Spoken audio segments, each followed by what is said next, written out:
I grew up in the Philippines, Pagadian City to be exact. It's down in the south. It's kind of hard to get to, especially you have to take a couple of planes to get there, especially when you're coming back from different places. But yeah, so I grew up in a very big family. I mean, at this point, there's like way too many, but like there's seven of us, and my parents. My parents, they met at this hospital when I guess obviously when they were younger.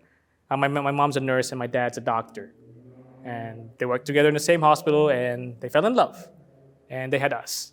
And one day when I was probably 12, someone approached her and said, "Are you interested in going to the U.S.?" Because there's always a demand for nurses in the U.S.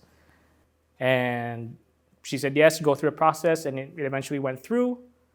And from there, it was a shock. And we were going, in the blink of an eye, we were going.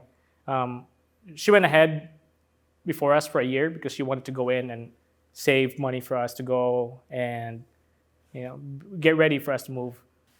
I remember getting this welcome packet for Amarillo, which is really interesting because a lot of my mom's friends got welcome packets from Houston, LA, San Francisco, all these big cities that we've heard of.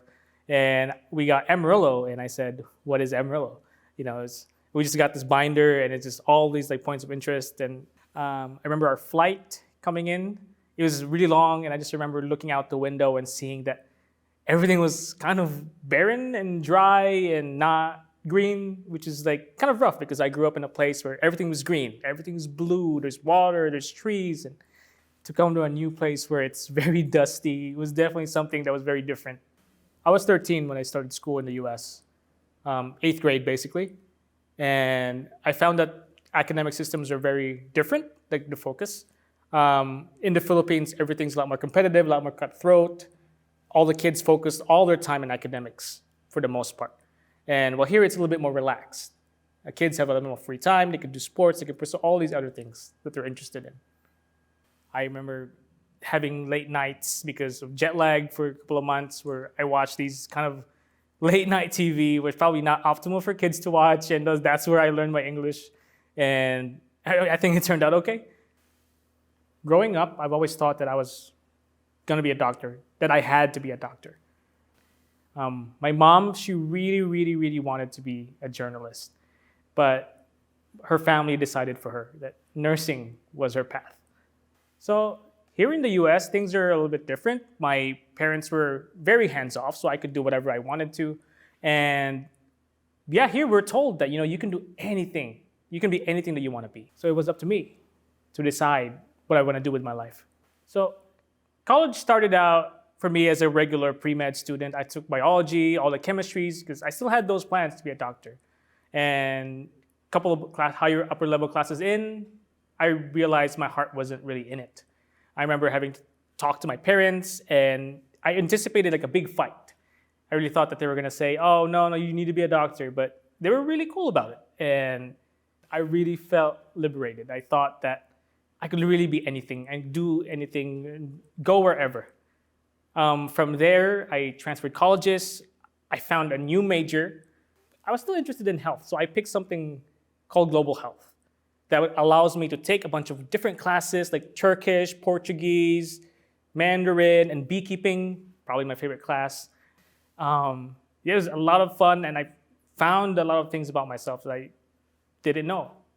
So my favorite part about my program was how it led me to all these travel opportunities. I was able to do research in Germany on sustainability sciences. And upon my graduation, I kept wanting to chase that travel high. I connected with the Peace Corps, and they sent me to Burkina Faso in West Africa.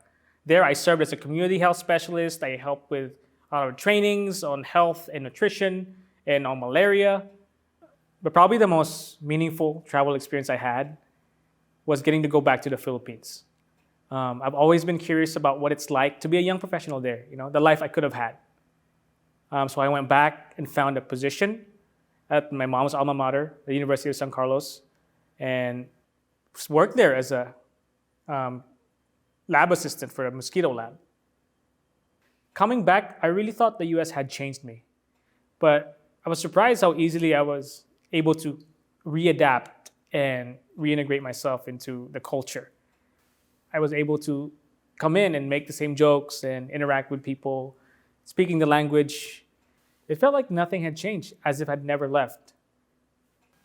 In the end, I did come back. Now I live in Houston, pursuing my master's in public health. But my time in the Philippines, it really helped me appreciate the sacrifices my parents made for me.